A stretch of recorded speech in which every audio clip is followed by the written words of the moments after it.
আপনি আপনার হাজবেন্ডকে বাসা থেকে বের হতে দেন না? না কেন? কারণ আপনি তাকে সন্দেহ করেন? না বের হতে দেই না।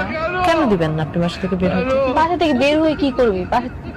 বাসার বাইরে তো কোনো কাজ নেই, যা কাজ তার বাহির। একটা মানুষ কি বাসার ভিতরে সবসময় আটকে থাকতে পারে? সব সময় থাকে না, কোনো কাজ থাকলে তো মানে বাইরে যেতে দিই। আপনাকে নিয়েই বের হতে হয় তখন? হ্যাঁ, একা দিই না কোথাও।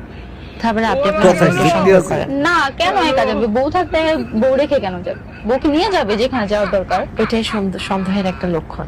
না, আমার তার ব্যক্তিগত জীবন বলতে কিছু ভালোবাসা নেই? তো থাকতে পারে। তার ব্যক্তিগত জীবন বলতে কিছু নেই? হ্যাঁ আছে। তো সেটা সেটা বাইরে যে কেন, বাসায় থেকে। বাসার ভিতরে তার ব্যক্তিগত জীবন কিভাবে থাকে? মানে বিয়ের পর একটা ছেলে জীবন আর কি থাকা দরকার পড়ে? তার বউ আছে, বাচ্চা আছে, যথেষ্ট। তার নিজস্বতা বলতে কিছু নেই?